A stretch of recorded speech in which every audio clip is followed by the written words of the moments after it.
Marcela Carillo aí, assessoria de leilão de imóvel, uma ótima oportunidade, né, para fazer renda.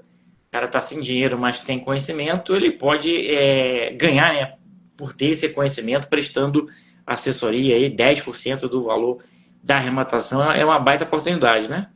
Com certeza, com certeza. E ontem a gente até teve masterclass dentro do nosso ecossistema aqui na Turma 36, e foi muito interessante, porque muita gente nunca nem tinha ouvido falar de assessoria, né, Pierre? Porque muita gente assiste aqui, acompanha o perfil da Smart e acha que a única forma de ganhar dinheiro no leilões de imóveis é usando capital próprio, né? Então muita gente ficou surpreendida com a possibilidade de vender o seu conhecimento e isso gerar receitas, né? Então isso é muito legal, que é uma outra forma de você entrar. Então, se você tem pouco dinheiro para alocar em leilões de imóveis, você pode usar assessoria para conseguir crescer seu patrimônio também e te ajudar a fazer novas arrematações. Então, é um mercado muito pouco explorado ainda. Muita gente quer entrar no mercado de leilões, mas nem sabe que existe a possibilidade de você aprender e depois vender o seu conhecimento. Isso eu acho que é muito interessante.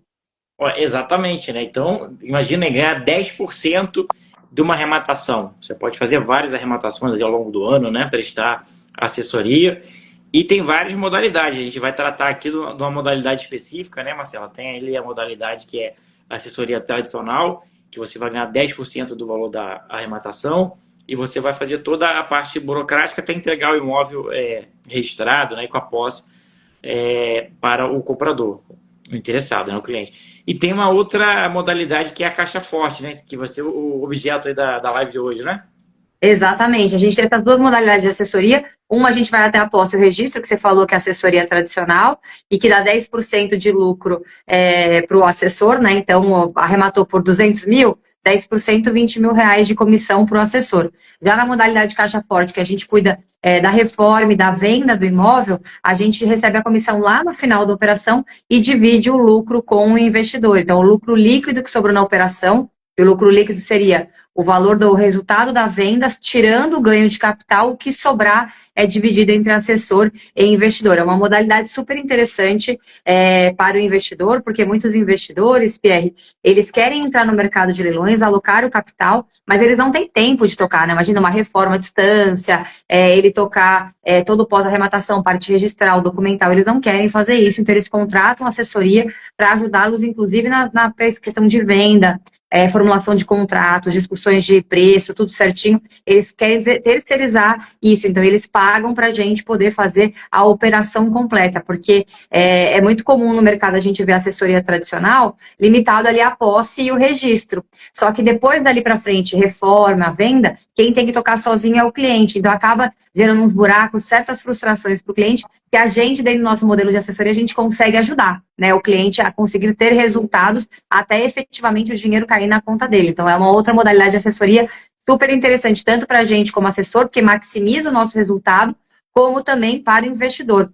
E por que eu falo que maximiza, né? A gente teve uma arrematação essa semana aqui dentro do nosso ecossistema, Pierre, e um dos mentorados fez assessoria, a modalidade vai ser caixa forte, né? Se tivessem feito a arrematação, considerando, né, o valor de 10% da arrematação, daria algo em torno de 20 e poucos mil reais. Mas como o cliente escolheu a modalidade caixa forte, que é essa que vai até a venda, o valor que ele vai receber estimado de comissão é mais ou menos 93 mil reais. Então, olha como maximiza o resultado. Numa operação, né, se fosse da assessoria tradicional, seria 20 mil reais. E nessa mesma formatação, nessa mesma operação, sendo modalidade caixa forte, a gente maximiza para 93 mil o nosso resultado. Então, é uma assessoria mais trabalhosa, porque envolve reforma, envolve a venda.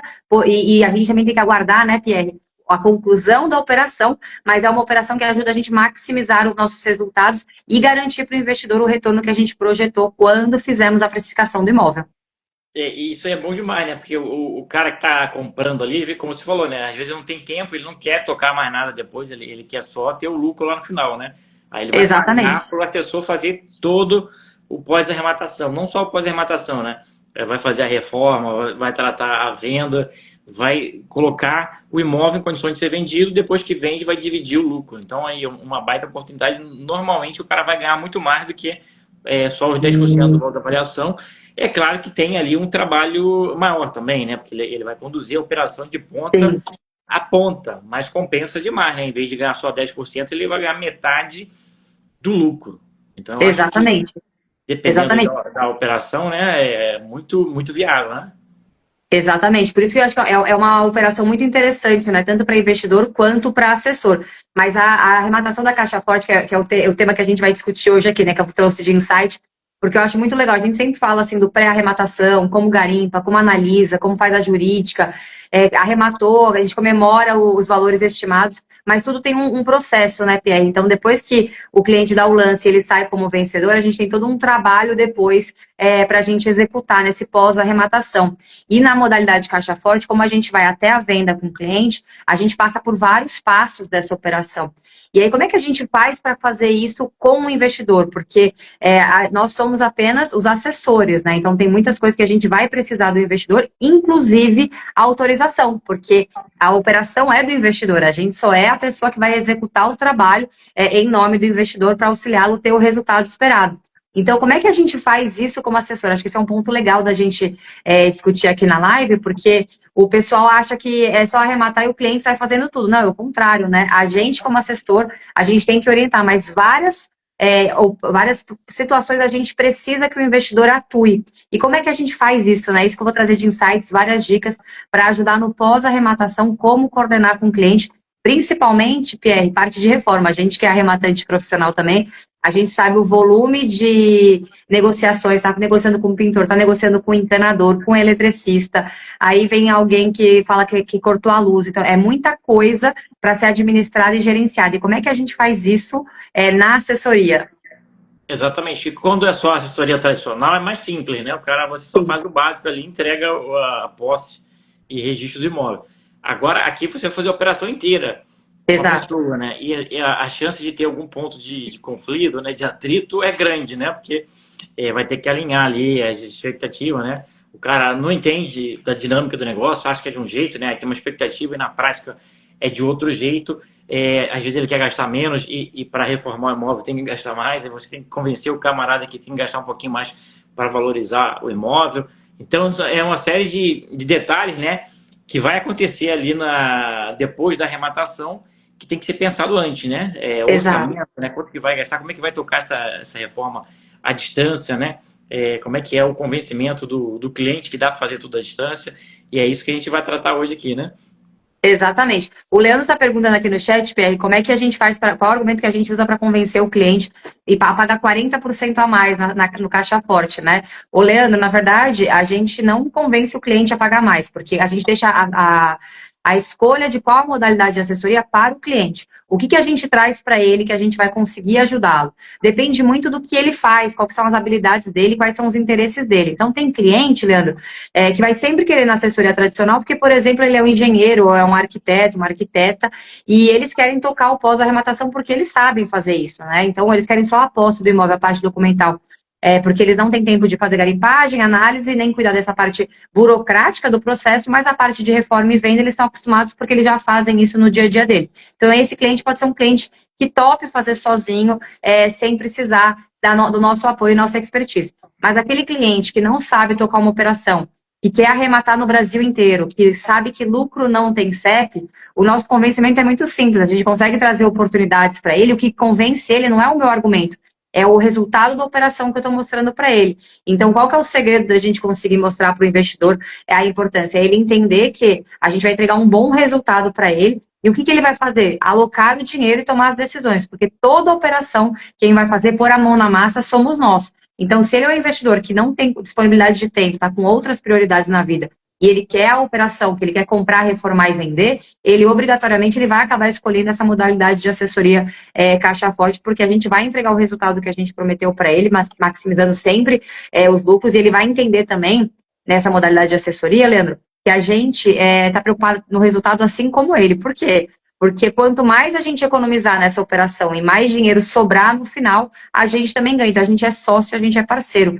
Então, não é muito difícil. Parece que é um negócio complexo, que você acha que o investidor vai se assustar com isso, mas, na verdade, ele não se assusta com isso. Depende muito de quais são os objetivos desse investidor para ele tomar a decisão se vai ser assessoria tradicional ou caixa forte. Eu acho que fica até mais fácil, né, do cara entender e aceitar que o investimento é bom, porque ele vê que você vai entrar com ele no investimento até o final, né? Você não vai Uhum. receber nada agora, só vai receber lá no Exato. final. E que você confia tanto que você está postergando. Poderia pegar 10% agora, mas não. Você quer receber lá na frente metade do lucro.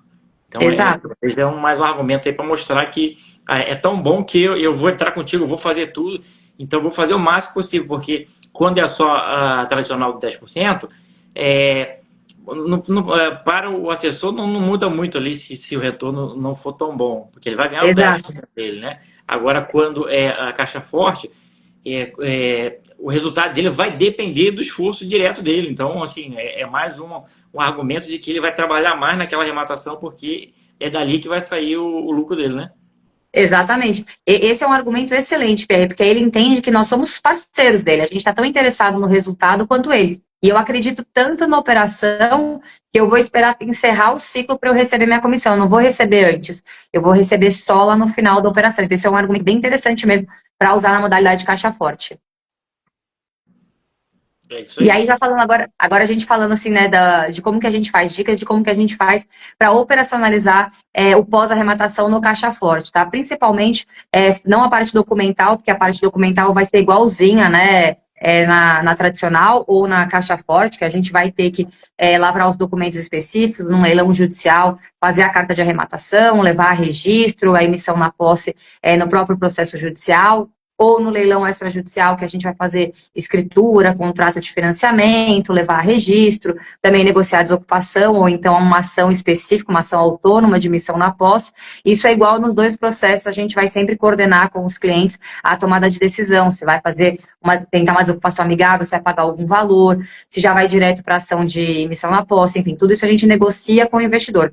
Eu vou falar da parte do momento que a gente já está com o imóvel registrado no nome do cliente e a gente precisa, por exemplo, já está com a posse também, a gente vai começar agora a definir o que a gente vai fazer com a reforma, né? Então, qual que é o primeiro passo que a gente tem que fazer, dicas para os assessores trabalharem na modalidade caixa forte? A primeira coisa que a gente faz quando a gente pega a posse do imóvel é sempre fazer uma filmagem, vídeos e fotos do imóvel, para que a gente possa entender em que estado está esse imóvel. Porque quando a gente faz a viabilidade financeira, a gente faz uma estimativa de custo de reforma baseado naquilo que a gente acredita, ó, imaginando mais ou menos, olhando por fora a casa, para ver se ela está muito depreciada ou não, verificando o ano de construção desse imóvel, e tudo isso traz insights para a gente, se é um imóvel popular, se é um imóvel de médio padrão, alto padrão, tudo isso vai levar referência para a gente chegar num valor estimado de reforma, tá? Não um valor exato de reforma, que a gente só vai fechar a operação quando de fato concluir toda a reforma inteira, você vai saber o quanto que você gastou de reforma efetivamente. Então a gente entra no imóvel, né, Pierre, e a gente vai mapear tudo que tem lá no imóvel, manda esses vídeos, essas fotos para o cliente também já conhecer como é que está o imóvel, e antes da gente marcar uma reunião com esse investidor, a gente tem que fazer um estudo do escopo da obra. Então o que a gente vai ter que analisar? O estado que está o imóvel e pensar em tudo que a gente tem que fazer para gerar valor naquele imóvel, para que aquele imóvel seja mais atrativo. Então, por exemplo, a gente teve uma casa que a gente entrou, Pierre, a casa é uma cidade super quente, tudo com carpete, né, em Campo Grande. Tudo com carpete, a casa inteira. A casa dava aquela cara de abafamento. A primeira coisa que a gente falou, vamos arrancar esses carpetes, piso frio, para poder deixar a casa mais arejada, mais fresca, né? Tava muito. E um carpete horroroso, inclusive, lá que tinha nos imóveis. Revestimentos de banheiros, tudo datado, muito esquisito. Então a gente vai definindo quais são os escopos da reforma, o que dá para fazer na fachada, se dá para fazer alguma coisa, para mexer alguma coisa, aumentar um quarto, enfim, a gente vai tomando a decisão. E também, nesse mesmo caminho do escopo da reforma, eu sempre volto a avaliar a nossa precificação que a gente fez desse imóvel, porque olhando para o imóvel agora, sabendo o quanto que eu vou gastar nesse imóvel de forma estimada também, porque a gente vai depois atrás de orçamento, né? Primeiro eu estou falando só de definição de escopo de reforma. A gente faz uma reanálise do mercado, olhando o que tem de diferencial, quais são as casas nesse momento que a gente agora vai começar a reforma e depois vai colocar o imóvel à venda, que vão competir com a casa do meu cliente. Para eu já poder trazer para ele de insights o que tem as casas concorrentes com a nossa e quais são as nossas chances de conseguir vender no preço que a gente determinou ali na nossa arrematação, no nosso lance inicial. E aí, quando a gente faz esse levantamento do escopo, Pierre, a gente traz para o cliente as nossas sugestões do que a gente acha que é interessante para ele fazer e o quanto mais ou menos a gente estima de gasto. E a gente vai conversando com ele. E é bem legal essa conversa, porque quando a gente marca uma reunião para definição do escopo e depois a gente vai atrás dos orçamentos, a gente traz para o cliente uma visão geral do que a gente entendeu para aquele imóvel.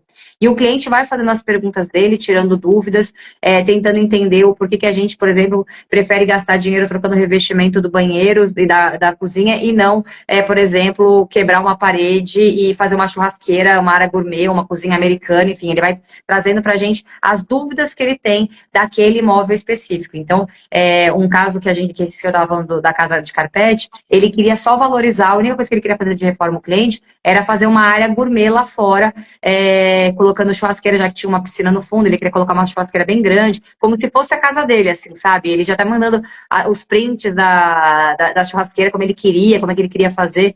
E aí a gente explicou para ele o que a gente precisava na definição do escopo primeiro tratar as objeções que o cliente, quando entrasse na casa, o que ele ia sentir com aquilo. E depois a gente ia para as partes de embelezamento, né? O que poderia trazer um pouco mais de satisfação. Então, primeiro a gente precisa resolver os pontos principais do imóvel para depois a gente ir para uma reforma para fazer o embelezamento, que a gente chama até que seja uma coisa mais supérflua ali na operação. Primeiro a gente precisa trazer atração para o imóvel, depois a gente pensa em coisas que sejam supérfluas se sobrar orçamento. Sobrando orçamento a gente gasta nisso.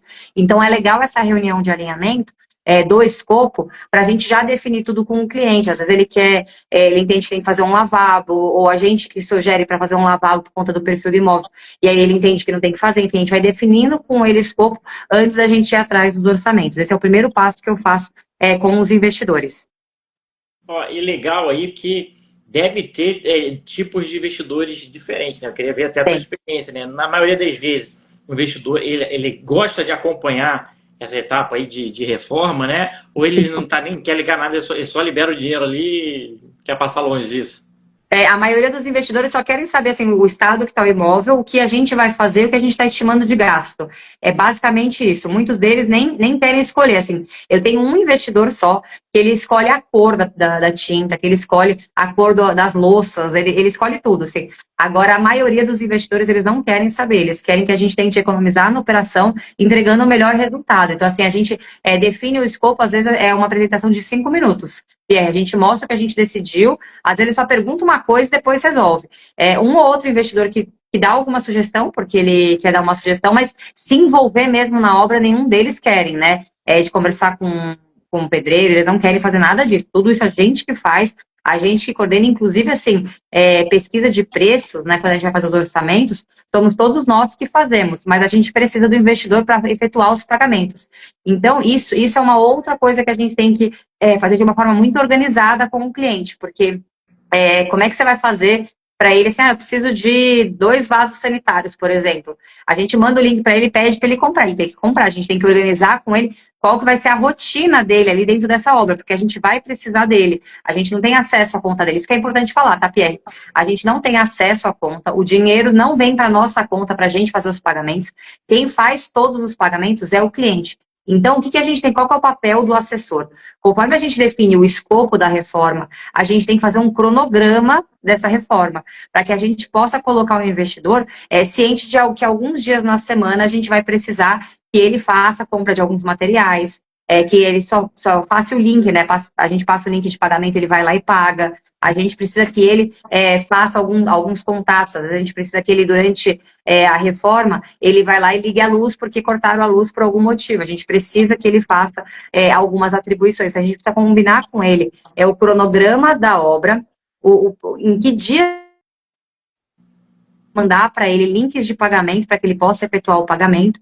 E principalmente, né, a gente sabe que o prestador de serviço que está fazendo a reforma, né, então tem o pedreiro, tem o eletricista, eles querem receber, eles vão fazendo e vão pedindo para pagar, né? Então a gente até brinca, né? Sexta-feira é o dia de pagar pedreiro. Eu sempre combino com o cliente, na quarta-feira eu mando para ele os valores que ele precisa pagar na sexta-feira, para que ele pague, fique com quinta e sexta para ele efetuar o pagamento. Porque se a gente cobra o cliente na sexta de manhã para ele fazer na sexta tarde, por exemplo, nem sempre o cliente está disponível para fazer esse pagamento. E a gente tem que entender que o cliente, contratou a gente para a gente fazer a operação toda, ele vai efetuar o pagamento, mas ele precisa de um timing, né? Não é a prioridade dele essa operação, a prioridade dele são outros negócios que ele tem, outra atividade que ele tem. Então, a gente precisa fazer essa gestão com o cliente de forma bem pontual. Com o cronograma, a gente já ajuda ele a entender quais são os momentos e as fases, e com esse elemento de dias da semana para a gente mandar para ele os valores e os dias que ele vai comprar e quanto que ele vai pagar, também ajuda ele a saber na semana o quanto que ele tem que ter disponibilidade de caixa para pagar a operação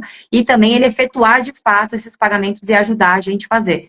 Porque se a gente não se organiza nisso, né, Pierre, nesse cronograma, trazendo essa tranquilidade para o cliente semanalmente, quanto que ele vai gastar naquela semana, quais são os valores que ele vai pagar, fica uma coisa super atropelada. E o cliente acaba ficando perdido, né? Porque é muita coisa acontecendo ao mesmo tempo e ele não sabe exatamente o que tá, ele não vai abrir o cronograma que a gente organizou para ver se agora vai entrar o pintor ou se não vai entrar o pintor. Então a gente precisa ajudar esse investidor a se organizar e ele ter uma forma mais leve de tocar a operação, que é simplesmente efetuar os pagamentos que a gente determinar que ele tenha que fazer naquela operação. É isso aí. E na questão do orçamento, costuma dar divergência aí do estabelecido, né? Que o assessor ele vai indicar ali um orçamento para reforma, né? Na maioria das vezes o investidor aceita, pondera, fala, não, isso aí é metade disso, é 30 mil reais aí o padrão tu tem 20 mil reais para reforma, se vira aí. Tem alguns investidores que quando vem a operação, né, eles querem gastar o mínimo possível, né? Mas a maioria deles sempre vai no que a gente organizou. Porque a gente mesmo a gente como arrematante profissional, a gente já sabe a importância de economizar na operação. Então, de fato, a gente sempre coloca um número lá, 80 mil, 50 mil, a gente quer gastar menos do que isso. A gente não quer gastar todo esse valor. Mas pode ser que quando a gente entre no imóvel, de fato, a gente veja que a gente vai gastar sim isso. E tem algumas praças, né, Pierre, que são muito caras a mão de obra. Por exemplo, Campo Grande é um lugar que é bem caro a mão de obra. Então, tudo que você vai fazer, você vê que o preço é muito descolado de outras cidades que a gente faz arrematações e toca operações para cliente. E isso acaba trazendo um certo peso ali no custo da reforma e dificulta a gente fazer. Mas já teve um cliente que queria gastar, a gente tinha colocado 50 mil e queria gastar 20 mil na reforma. E aí eu falei para ele, não tem como a gente fazer uma reforma nessa casa de médio padrão gastando só 20 mil reais, porque a gente vai praticamente fazer uma pintura na casa inteira, trocar uma ou outra coisa e vai ficar várias pendências nesse imóvel. Então vai acabar trazendo um problema para você aqui na operação e a gente vai perder a liquidez do imóvel, vai acabar perdendo esse resultado que a gente projetou. Então a gente traz para o investidor que aquilo lá não é um gasto, né? Aquilo lá é um investimento no imóvel para a gente valorizar esse imóvel, trazer mais liquidez e comparado com as outras casas, né, e os outros apartamentos que tiverem no mercado ali na redondeza, estejam piores do que o nosso seja o melhor imóvel, num preço mais bacana para a pessoa comprar e totalmente reformado ali para a pessoa conseguir já mudar, já decidir comprar a casa e já mudar para a casa que a gente está anunciando. Isso traz uma segurança para a operação, a gente fazer um negócio muito bem feito, né? Então a gente traz sempre um processo de convencimento, é esse diálogo que a gente tem que ter no pós-arrematação com o investidor, para trazer a tranquilidade para ele de como a gente toca, como é que a gente faz essa gestão, e principalmente a importância de como conduzir ali essa parte de custo da operação, para ter os resultados efetivamente projetados. Porque se a gente foge muito tanto para mais quanto para menos, né, Pierre, a gente já vai acabar mexendo na nossa margem. Para mais é óbvio que a gente vai ter um lucro menor, e para menos a gente pode acabar tirando a liquidez e depois a gente vai ter que gastar de novo para fazer, porque começam a ir as pessoas no imóvel e falam, nossa, mas aqui está com infiltração, nossa, mas aqui está muito feio esse banheiro aqui, vocês não mexeram nesse banheiro, tem um outro imóvel muito melhor que o seu, enfim, vai trazendo os problemas do imóvel, como a gente tomou a decisão de não gastar, aí depois a gente vai ter que tomar a decisão de gastar e isso acaba atrasando a operação, porque você volta a fazer uma reforma no meio do caminho. Então a gente tem que trazer esses insights para o cliente, porque ele pode querer sim, né, dar a opinião dele, de trazer as sugestões, porque a operação é dele, o imóvel está no nome dele, o investimento é dele. Só que a gente, como assessor, a gente tem obrigações de fazer recomendações de acordo com a nossa experiência e nosso conhecimento ali da operação como um todo. Além da reforma, na parte de venda, né, quando botou o imóvel para venda, a questão do valor de venda que vai ser anunciado, e às vezes chega uma oferta mais baixa, um quer vender logo, às vezes o investidor não quer, ele quer segurar mais, ele acha que vende por mais, né? Como é que concilia isso, né? Então, isso é bem legal também, Pierre, porque a gente já aconteceu isso várias vezes, né? Da gente receber proposta abaixo e a gente tem que analisar o cenário, né? Então, por exemplo, assim, ó, a gente teve um caso que a gente arrematou o imóvel. Quando a gente começou a negociar a desocupação, o próprio ocupante quis comprar o imóvel, né? Então a gente começou a fazer a negociação com ele, e era uma assessoria caixa forte essa, então a gente ia ter que tocar a operação até a venda, já era nosso trabalho fazer isso até a venda. E aí, o que a gente trouxe para o cliente, né? Então, olha, ele está já querendo comprar o imóvel, só que ele está oferecendo 70 mil abaixo do valor aqui, do que a gente tinha projetado comprar. E a gente começou a fazer a conta. Ó, vamos tirar aqui a comissão de corretor, que vai diminuir aqui, você não vai ter corretor, vai vender direto para ele, não tem comissão de corretor. A gente não vai ter o custo da reforma. Tem dívidas de IPTU que a gente teria que pagar, e condomínio que a gente teria que pagar, ele vai ficar com ele, a gente coloca no contrato que ele que vai ficar responsável por esses pagamentos. E a gente começou a tirar ali os custos que a gente teria na operação, e de fato acabaria sobrando exatamente, né, sobrava até mais, né? Sobrava até mais do que do que a gente ia receber no final da operação. E aí eu falei para ele, olha, se a gente conseguir tirar tudo isso daqui, ele vai vir através de financiamento comprar esse imóvel, vai sobrar ainda 30 mil reais a mais do que a gente tinha projetado se a gente incorrer em todos os custos da operação. Ou seja, é um bom negócio para você, que a gente está vendendo abaixo, mas na verdade você não vai colocar o capital. E comparar o que você... Porque praticamente ele tinha feito o quê de pagamento, né? A arrematação, o valor da arrematação, a parte documental, né, ITBI, registro, escritura, e aí ele ia fazer a venda para essa pessoa sem ter os custos pós-arrematação. Então, despesa de condomínio, IPTU, ele não ia ter que pagar, e tinha débitos até que altos ali. A gente estava até acompanhando para ver se saía algum parcelamento incentivado do IPTU para a gente poder pagar menos na operação, mas a gente nem precisou fazer isso. Então, quando acontece esse tipo de informação abaixo do mercado, o nosso papel de assessor é trazer para o investidor a compreensão se aquilo de fato é ruim, né? Então depende muito, né? Se é sem comissão de corretor, você está diminuindo aí 6% de despesa que você teria ali de perda na sua operação. Se é com um corretor de imóveis, o que a gente pode fazer para diminuir o custo da operação e ainda assim ter resultado esperado? Então a gente sempre vai trazendo para o investidor. Eu acho que a questão de venda é até menos ansiedade nossa de assessores e muito mais do cliente, porque o cliente quer ver o lucro realizado muito rápido, né, Pierre? Então, quanto antes ele vender, ainda que receba uma proposta abaixo, às vezes eles querem queimar o imóvel. Não, vamos fazer, só quero receber meu dinheiro e tal. E a operação está ainda num curto espaço de tempo, só passou 5 meses da operação, a gente projetou vender em 12. Dá para esperar um pouco mais, não precisa vender tão abaixo. A gente acredita que pode vender nesse preço, vamos esperar um pouquinho mais, ou puxa uma contraproposta, né, o valor para cima, porque alguns investidores têm essa ansiedade de fechar o ciclo, né, e começar tudo de novo, ainda que ele tome uma decisão de receber menos no final da operação. Mas a gente sempre vai ter que trazer para o investidor, dependendo da análise de cada imóvel, estou pensando no cenário bom, que a gente está com prazo na operação, que aí como é que a gente convence o investidor? Porque tem um cenário ruim, né? Quando a operação está chegando próximo do fim e a gente ainda não conseguiu vender o imóvel. Aí já é outra situação, né? Que a gente vai ter que mostrar para o investidor alguma alteração no mercado, que pode ter acontecido, né?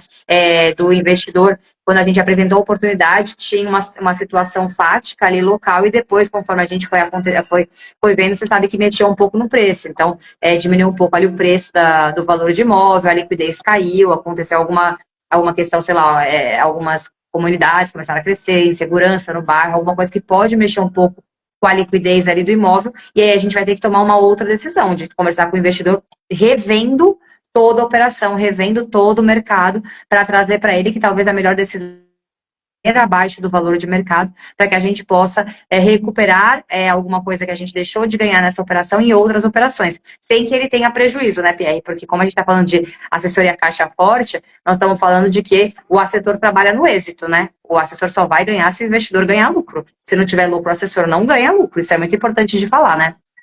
Olha aí, tu falou o caso de uma assessoria caixa forte e venda para o próprio ocupante. Aí Isso. tá fácil demais pro assessor, né? Tá ganhando muito aí, não vai fazer reforma, não vai fazer nada ali, né? Aí ficou molezinha, né? Essa foi, viu, Pia? E eu fechei uma operação em menos de 3 meses, né? Então, assim, maravilhoso. O resultado da operação foi lindo e a gente nem teve esse trabalho do pós-arrematação. Tanto que quando a gente começou a negociar com o ocupante, a gente sabe que é difícil, né? O ocupante ter crédito aprovado para conseguir comprar. A gente sabe que tem um monte de dificuldade em relação a isso. mas a gente conseguiu negociar com ele de fato conseguiu aprovar crédito dele e da esposa, ele teve ajuda de familiares ali, porque ele teve que pagar uma parte de entrada, ele não conseguia todo o financiamento, mas ele conseguiu fazer a compra do imóvel. Pra gente, como assessores daqui, acho que é o cenário mais lindo que existe, né? Exato, né? O investidor fica até com inveja ali, pô, o cara nem botou dinheiro e já está recebendo aí o mesmo dinheiro tão rápido, né? Mas é bom E o pior que aconteceu isso, Pierre. Esse investidor, depois que acabou a operação, fechou, ele me ligou. E aí ele falou, mas Marcela, a gente nem fez reforma, não fez você não teve o processo de venda? Eu falei, não, claro que teve o processo de venda. A gente negociou toda a venda, a gente fez, e agora a gente realiza o lucro. Ele falou assim, nossa, mas é que eu achei que as operações não aconteciam assim tão rápido. Aí eu falei para ele, não, você deu sorte. Essa operação, você e a gente, né, no caso, você deu sorte, porque essa operação especificamente, a gente conseguiu vender para quem já estava morando no imóvel. Então a gente não precisou fazer desocupação, a gente não teve nem estresse de negociar a compra de imóveis ou entrar com uma ação judicial, pagar custos processuais. A gente não teve nenhum desses trabalhos. Por quê? Porque a gente conseguiu fazer tudo de forma amigável, rápida, né? E você já teve o resultado da operação. Então, esse aqui é o melhor cenário de qualquer arrematante, de qualquer assessor, é o sonho de consumo, de você conseguir em 3 meses fechar a operação vendendo imóvel para o próprio ocupante ali do imóvel, né? Exatamente. Ó, tem uma pergunta aqui da Ana Zocante, ela está dizendo o seguinte, se a assessoria for para o cliente final e na hora da desocupação o imóvel for depredado, como é que fica? O assessor é responsável? Ó, Ana, boa pergunta, tá? A gente não é responsável pelo seguinte motivo, tá? Não fomos nós que depredamos o imóvel, né? Quem depredou é a pessoa que estava lá ocupando o imóvel e ele saiu. E esse risco da operação, a gente sempre tem que falar para o investidor que existe esse risco da operação, tá? Principalmente para consumidor final, que o objetivo dele ou é renda passiva, né? Que ele quer alugar o imóvel, ou a maioria que é moradia. A gente sempre tem que trazer para os investidores, no geral, Pierre, quais são os riscos que a gente tem. E esse é um risco que a gente sabe que pode acontecer, mas ele é um risco não comum, né? Não acontece em todas as operações. É uma outra operação que você vai ouvir falar que aconteceu do imóvel estar depenado, ele está todo depredado, e isso vai acabar gastando até mais do que tinha projetado na operação. Mas isso são as exceções dos imóveis. Essa responsabilidade não é do assessor, não foi o assessor que depredou. Isso é um risco da operação. O nosso papel, e é urgente isso, Ana, é a gente sempre falar para o investidor que existe sim alguns riscos envolvidos na operação, porque ele tem que tomar a decisão de entrar nesse investimento sabendo o que ele está fazendo. A gente faz recomendações de oportunidades. E quando a gente recomenda uma oportunidade, a gente tem o dever de trazer para ele quais são os riscos envolvidos. Então, conversar com ele sobre a possibilidade da pessoa depenar o imóvel, a gente tem que falar para ele, principalmente quando a gente está fazendo uma negociação de desocupação, você já percebe o perfil da pessoa. Então, a gente tem que trazer esse insight para o investidor, para ele saber, ele tomar a decisão já consciente, sabendo que todo negócio jurídico envolve risco, e na arrematação não vai ser diferente disso. Exatamente, né? Então faz parte do negócio, o cara sabe que está comprando barato, que o negócio é bom justamente porque tem algumas variáveis ali que a gente não controla, né? Mas a chance de acontecer aí alguma coisa muito grave de depredar o imóvel, que seja um custo muito alto para reformar, é pequena, né? Normalmente leva coisas simples ali que dá para, gastando pouco, já colocar o imóvel em condições, né? Exatamente isso, Pierre. Deixa eu ver se tem mais uma pergunta aqui. Eu acho que não. E depois, além da reforma, venda, tem algum ponto ali de pós-arrematação? Tem. Depois que a gente faz, né, a reforma e a venda, a gente vai ter que fazer agora o recolhimento de ganho de capital, né? Porque a gente vai ter que ajudar o investidor a fazer o recolhimento de ganho de capital. Tem que recolher ganho de capital? Hã? Tem que recolher ganho de capital? Tem, né? Não tem como fugir disso. Rapaz, esse governo tá com uma fome muito grande de tributação, né? De tudo que é lado. Pois é. A gente faz um recolhimento de ganho de capital para o cliente. Então, a gente vai ajudar ele a fechar o ganho de capital dele. Então, a gente vai ajudar ele a preencher ali a guia de ganho de capital, colocando todos os dados da venda, auxiliando ele a fazer, para que a gente possa apurar o lucro líquido da operação. Porque lembra que na assessoria Caixa Forte, a gente faz, né, a operação até a venda e a gente divide o lucro líquido da operação. Então, a gente só vai saber quanto que é o lucro líquido da operação quando a gente emitir a guia de pagamento, né, da GCAP para o investidor pagar. Então, a gente faz todo esse processo para ele, a gente preenche, faz as recomendações do custo da reforma, todas as despesas que são dedutíveis ali no ganho de capital, a gente vai ajudar o investidor a colocar e sai o resultado final ali do quanto o cliente vai pagar de imposto. Para que a gente possa apurar, porque aí é aritmética, né? Vendeu por 500 mil, o custo da operação que gastou 300 mil, sobrou 200, pagou 50 de ganho de capital, sobrou 150 mil. É assim que a gente tem que ter o resultado da operação para que a gente possa apurar e a gente identificar qual que é o valor da nossa comissão. Porque o cliente vai querer que a gente apresente para ele já descontado esse ganho de capital. E aí não pode ser uma coisa, eu imagino que o ganho de capital seja 50 mil reais. A gente tem que saber exatamente, você tem que entrar lá no programa do ganho de capital, fazer, muitos clientes, tá, Pierre? Nenhum cliente meu faz o ganho de capital. Quem faz a guia dele sou eu. Eu vou lá e preencho todos os dados para ele, mando para ele validar, para ver se ele está de acordo, tudo certinho. Ele estando de acordo, a gente emite a GCAP e eu mando para ele e ele faz os pagamentos da GCAP. Depois até mando o arquivozinho para ele mandar para o contador e subir depois na Receita Federal, quando ele for fazer a declaração de imposto de renda dele, lá o ajuste anual no ano seguinte. Então, eu sempre mando todos os detalhes para esse cliente para que ele já tenha tudo isso documentado. E aí, depois, Pierre, quando a gente faz essa apuração de ganho de capital, eu preparo um relatório para ele, né? Então, eu coloco todas as despesas, quanto que foi a operação, quanto que ele pagou de ganho de capital, quanto que sobrou de lucro, qual que é o percentual de ROI dele, né, que sobra nessa operação, e o quanto que vai sobrar efetivamente de ROI para ele e de lucro para ele, por causa da divisão dos 50% para cada um. Então, a gente mostra de forma pormenorizada e discriminada para ele analisar, ele vai conferir ali todas as informações. O legal é que muito investidor, tá, Pierre?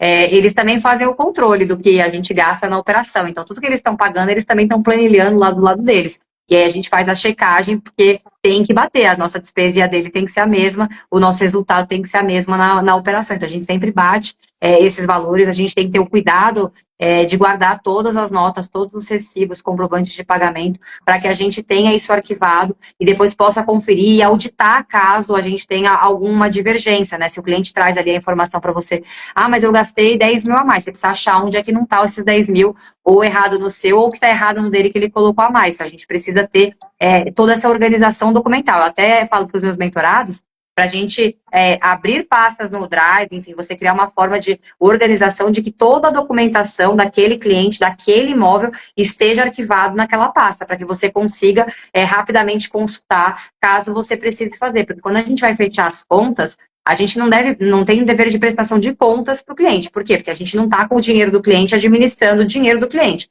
Mas a gente, para apurar o nosso resultado na operação, a gente tem que ter tudo pormenorizado. A gente tem que saber efetivamente o quanto que ele gastou em cada uma das etapas da operação para que a gente possa chegar no resultado final da operação e validar isso com o cliente para ele efetuar o pagamento. Legal. Estava pensando aqui, veio a possibilidade na cabeça aqui, eu queria saber como é que acontece na prática, né? Bem raro, mas se acontecer. Na operação caixa forte, você só ganha se tiver lucro. Isso. Se a sua arrematação lá na frente viesse anulada aí, depois de um ano e pouco aí, e você já pegou imóvel, já fez reforma, enfim, como é que fica pro assessor? O assessor está no risco. Ele não tem um mínimo ali que ele ganha na operação, mesmo se der ruim? Não, a gente não tem um mínimo, a gente está no risco porque essa modalidade de assessoria, a gente se vinculou ali o êxito da operação. Então, o êxito da operação significa a venda, a concretização da venda. Se a gente não consegue vender, tem uma anulação, vai destratar e vai devolver todo o dinheiro, o cliente não teve lucro, ele só teve o retorno do capital dele. E aí o assessor ele não vai ganhar por isso no trabalho dele, porque ele não concluiu o que foi combinado ali do escopo. Não tem um valor mínimo de assessoria, de valor para você receber. Isso que eu falo, né? Quando as pessoas falam, mas o investidor vai aceitar.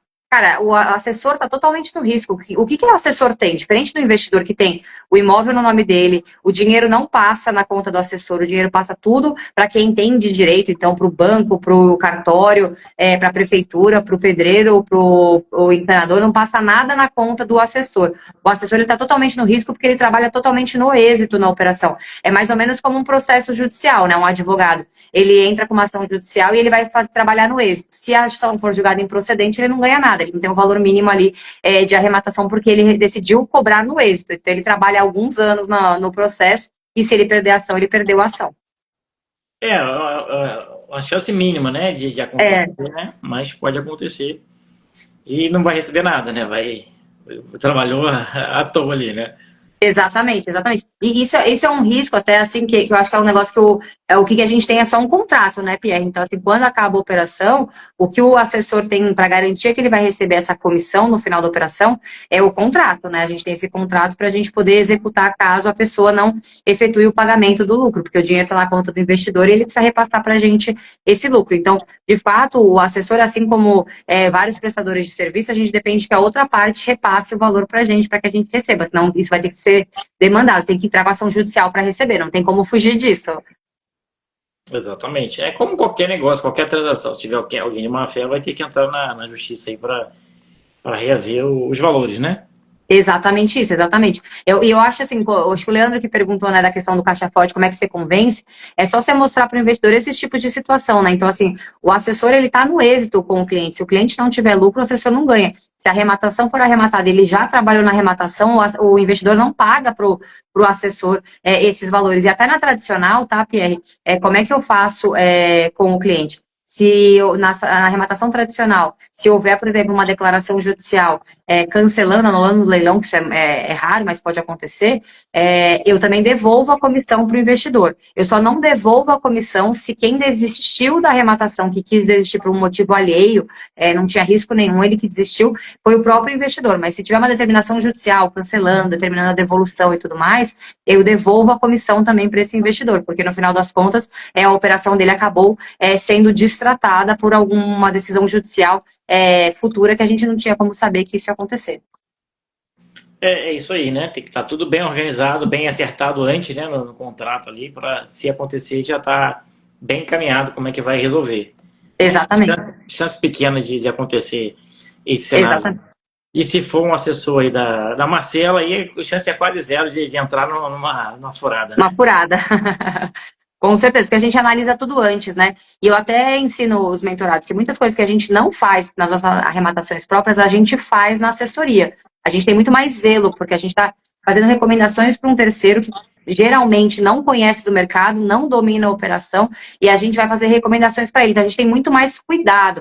Até as pesquisas de ações judiciais, tudo a gente faz muito mais no detalhe para esse cliente, coisa que às vezes a gente toma o risco aqui, né? Eu já arrematei imóvel em 15 minutos, me mandaram o link, analisamos em 15 minutos, a gente entrou no leilão. Para cliente, a gente jamais faz isso. Para cliente, a gente aprofunda as análises, a gente olha com cuidado, a gente vai atrás de existência de débitos, não fica fazendo estimativas aleatórias, a gente se aprofunda muito mais para o investidor, porque é um terceiro que está contratando o nosso serviço. Então, o que ele espera que a gente faça? Seja diligente, né? É isso aí.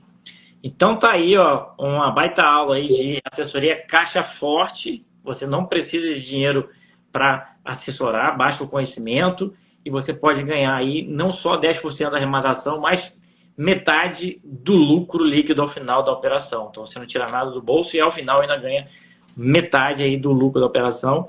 É uma excelente alternativa. De forma geral, o que mais sai aí? O que o cliente gosta mais? Da caixa forte ou da tradicional?